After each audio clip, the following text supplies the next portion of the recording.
Au niveau du PCPE 84, il a été créé en 2018. Il est porté par le GCSMS Regard Commun, adossé à l'IME de la Ligne Bleue à Carpentras, et financé également par l'ARS en totalité. Alors, le TCPE, c'est quoi?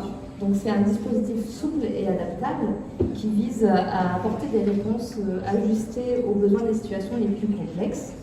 La mission, c'est d'organiser un accompagnement global, individualisé, adapté aux besoins des personnes, en mobilisant du coup, tous les acteurs du territoire, que ce soit en libéral ou les établissements sociaux, médico-sociaux, sanitaires, etc.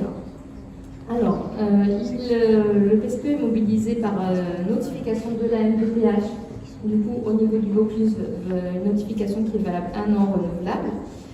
Pour des personnes, toute personne en situation de handicap dans le Vaucluse, tout âge, tout handicap, tout département, en rupture de parcours ou risque de rupture, pour qui les réponses sont inadaptées, donc qui ont déjà des solutions mais qui ne répondent pas aux besoins de la personne, et avec une notion de complexité de la situation, donc des personnes qui ne sont pas juste en attente d'une place. Voilà, la situation nécessite un accompagnement un peu plus poussé pour essayer de trouver des solutions qui, la plupart du temps, ne sont pas une réponse unique, parce qu'on rejoint la notion de parcours dont parlait Sandrine tout à l'heure. C'est comment on construit le parcours, est-ce qu'on a besoin d'établissement, d'accompagnement libéral, comment on construit tout ça. Au niveau de l'équipe, il y a la psychologue coordinatrice qui est moi, 2 travailleurs sociaux, coordinateurs de parcours, donc une éducatrice et une assistante sociale, un temps de psychiatre, une infirmière, un temps de secrétariat et un temps de directrice, tout petit temps.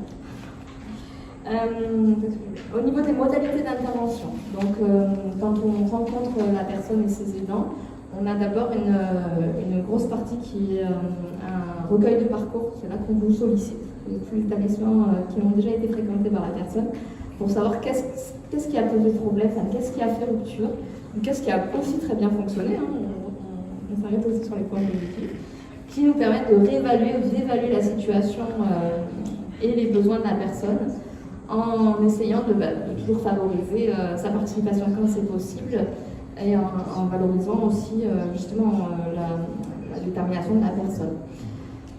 Ensuite, on co-construit un projet, et on coordonne ce projet donc avec les aidants, la personne quand c'est possible, et les partenaires déjà en piste dans la situation. On a aussi un rôle de guidance et de soutien des aidants qui nous prend un gros temps, parce que parfois il y a beaucoup de travail à ce niveau-là.